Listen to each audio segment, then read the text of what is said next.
नमस्कार। आज हम बात करेंगे पित्त की पथरी के बारे में, गॉल ब्लैडर स्टोन के बारे में। पित्त की पथरी, पथरी या स्टोन, इसमें कन्फ्यूज़न होता है। मरीज अक्सर फ़ोन लगाते हैं, साहब पथरी है। तो पथरी दो टाइप की रहती है। एक होती है किडनी की पथरी। किडनी की पथरी जो कि पेट के दोनों तरफ अगर दर्द होता है और पेशाब में जलन होती है और सोनोग्राफी में अगर किडनी की पथरी बोला गया तो उसे यूरोलॉजिस्ट देखते हैं।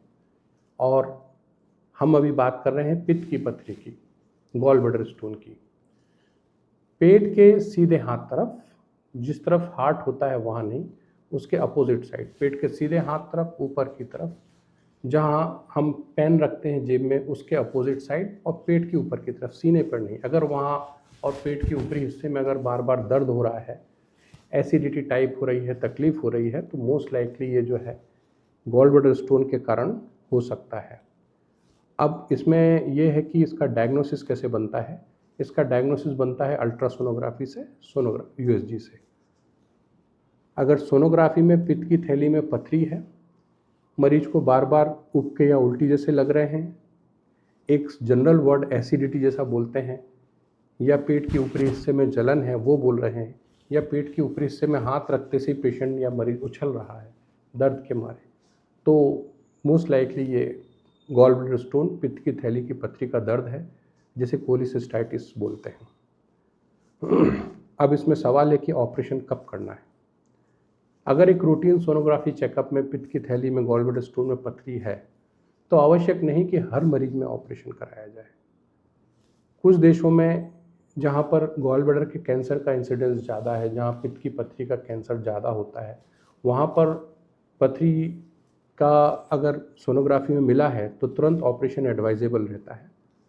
और कुछ देशों में ऐसा है कि अगर पथरी है तो भी ये एडवाइजेबल रहता है, जब तक समस्या ना हो तब तक उसे छेड़ा ना जाए।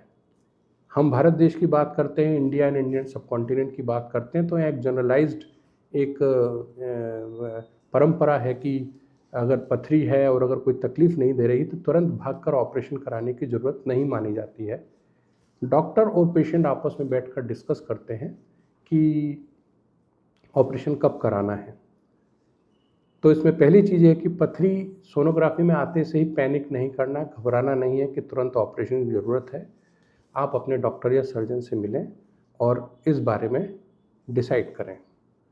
अब यह है कि पथरी का साइज़ भी कभी कभी, हिसाब पथरी बहुत छोटी है, पथरी बड़ी है, ऑपरेशन कराना है क्या, तो वो भी एक ये है कि सर्जन से बैठ के डिस्कस करें। अगर तकलीफ़ दे रहा है तो ऑपरेशन के बारे में सोचना है।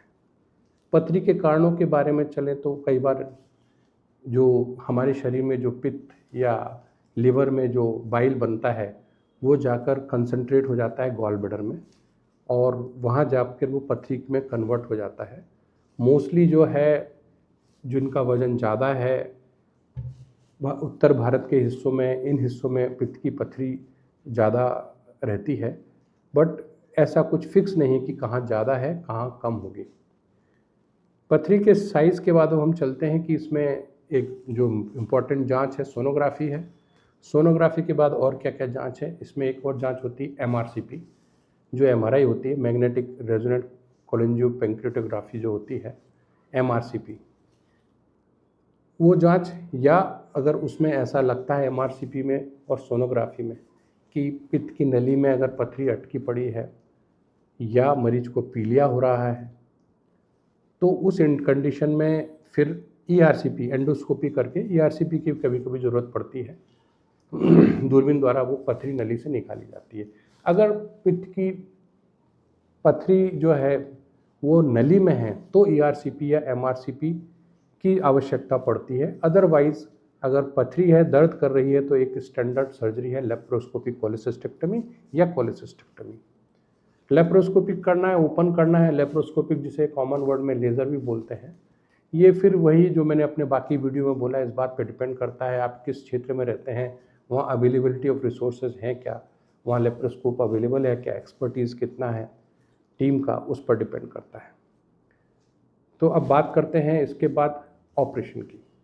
ऑपरेशन की तैयारी में मैंने जैसे बाकी अपने सारे वीडियो में बताया कि किसी भी ऑपरेशन की तैयारी के पहले किसी भी ऑपरेशन के पहले 5 घंटे या 8 घंटे कम से कम खाली पेट रखा जाता है और एक प्री एनेस्थेटिक चेकअप होता है जिसमें बेहोशी के डॉक्टर जो हैं वो चेक करते हैं, और अगर बीपी, शुगर या और कोई बीमारी, मिर्गी या दमे, कोई भी और बीमारी है तो उसे देखकर पहले उसको सेटल किया जाता है, फिर ऑपरेशन की तैयारी की जाती है।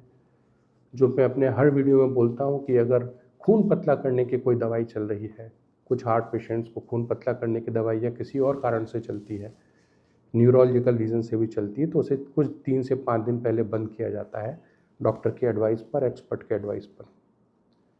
तो अब इसके बाद आते हैं ऑपरेशन में। एक ऑपरेशन जो है लेप्रोस्कोपिक कोलेसिस्टेक्टमी के जो मैंने वीडियो बनाए हैं मेरे चैनल में, आप और इसी चैनल में देख सकते हैं, हिंदी और इंग्लिश दोनों में ये वीडियो हैं, तो आप आसानी से समझ सकते हैं कि लेप्रोस्कोपिक कोलेसिस्टेक्टमी क्या प्रोसीजर है, क्या सर्जरी है। तो वो ऑपरेशन 1 से 1.5 घंटे का होता है। ऑपरेशन के बाद 2 से 3 घंटे ऑब्जर्वेशन में रखते हैं और हॉस्पिटल में 1 या 2 दिन रखने के बाद मरीज़ की छुट्टी कर देते हैं, डिस्चार्ज कर देते हैं। ऑपरेशन के 12 घंटे बाद लगभग मुंह से थोड़ा थोड़ा पानी, लिक्विड वगैरह स्टार्ट किया जा सकता है, और मोस्टली जो रूटीन है उसमें हमने जो देखा है कि ऑपरेशन के अगले दिन मरीज पैदल चल के घर जा सकता है। तो ये पोस्ट ऑप। अब ऑपरेशन के बाद डाइट का क्या करना है। डाइट जो नॉर्मली है, वैसे तो सभी को अब एडवाइजेबल है करंटली इस लाइफ स्टाइल को देखकर कि फैटी डाइट थोड़ा कम करना है, बट जो गॉल ब्लैडर सर्जरी जिनका हुआ है, पित्त की थैली का जो सर्जरी हुआ है, उन्हें एडवाइजेबल है कि ऑपरेशन के बाद फैटी डाइट, घी तेल का ज़्यादा डाइट ना लें, रात को लेट नाइट खाना ना खाएं, थोड़ा थोड़ा खाना इंटरमिटेंट 4 से 5 बार दिन में खाएं, और लो फैट डाइट, कम घी तेल वाला, कम फ्राइड, कम चर्बी वाला खाना खाएं, ये एडवाइजेबल है। इस सर्जरी का वीडियो जैसा कि मैंने बताया, इसका वीडियो इसी चैनल में है, आप चाहें तो सर्च करके इसका वीडियो लेप्रोस्कोपिक कोलेसिस्टेक्टमी का देख सकते हैं। धन्यवाद। मैं हूं डॉक्टर विजय सोनी, पेट रोग एवं लेप्रोस्कोपिक सर्जन इंदौर से, और मेरी क्वालिफिकेशन है MBBS MS with specialization and fellowship in gastrointestinal and laparoscopic surgery. यहाँ मेरी डिग्री बताना इसलिए ज़रूरी है कि आपको पता हो कि ये सलाह आपने किससे ली है। इस पूरे वीडियो में अगर आपको किसी भी हिस्से में कोई कन्फ्यूज़न है तो मेरी ये सलाह है कि आप अपने आसपास जो भी विशेषज्ञ हैं, चिकित्सक हैं, डॉक्टर हैं, उनसे एक बार सलाह अवश्य लें। जो नंबर, मेरा मोबाइल नंबर डिस्क्रिप्शन में दिया हुआ है, वो केवल और केवल अपॉइंटमेंट के लिए है। धन्यवाद।